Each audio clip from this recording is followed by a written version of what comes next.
पासीघाट जा रहा था। रास्ता रास्ता में इतना बारिश गिरा है कि नहीं सकेगा, वापस आ रहा है।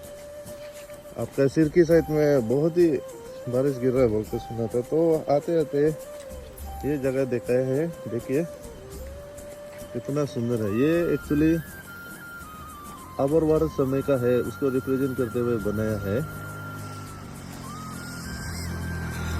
आप देख सकते हैं। और वहाँ पे है सियांग नदी, देखिए।